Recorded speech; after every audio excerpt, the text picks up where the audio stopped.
태영의님 그다음 이쪽으로 넘어가겠습니다. 태영의님하고 이쪽으로 넘어가겠습니다. 예, 문재인 대통령은 한가한 꿈 얘기나 하지 말고 북핵 증강에 대응한 국가 전략을 밝혀야 한다라는 주제로 한 말씀 드리겠습니다.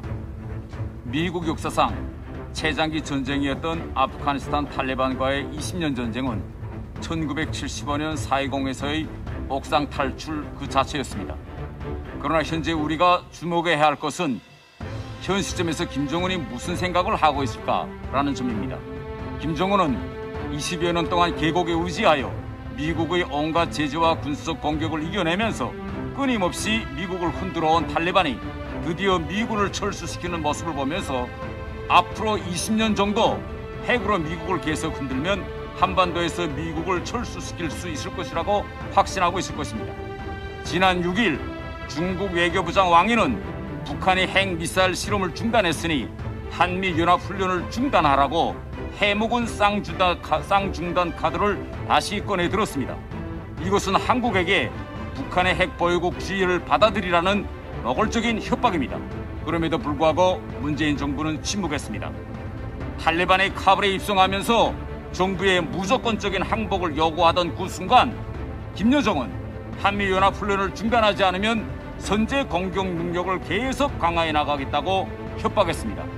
이렇게 북한과 중국이 협공하여 치고 들어오는데도 문재인 정부는 침묵으로 일관하고 있습니다. 얼마 전 바이든 대통령이 북핵 동결대 제재 완화에 기초한 단계적 북핵 접근안을 참모들과 토론했다는 보도가 나왔습니다.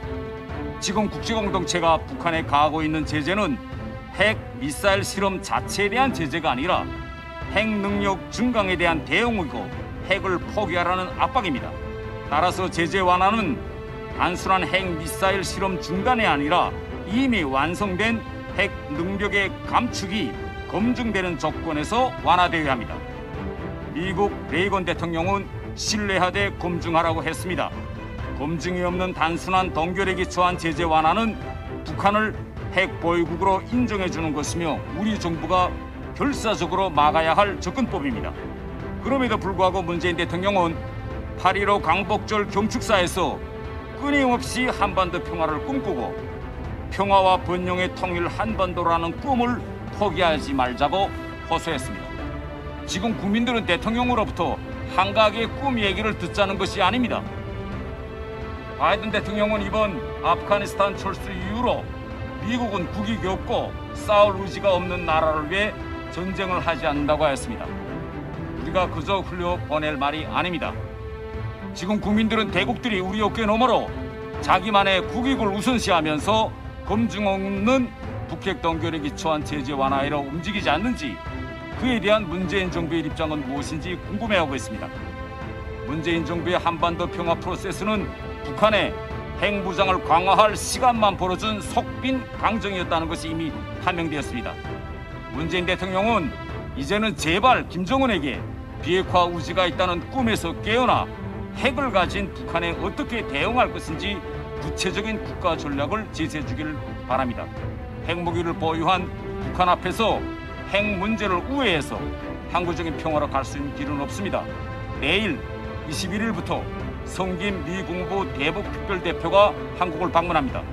우리 정부는 미국 측과 한가하게 꿈 얘기나 하지 말고 바이든 행정부가 중국의 쌍중단 카드를 받아들이려 하지 않는지 아니면 검증이 없는 북핵 동결대 제재 완화에 기초한 단계적 접근법으로 가려 하지 않는지 구체적으로 확인해보고 그에 대한 입장을 밝혀야 합니다.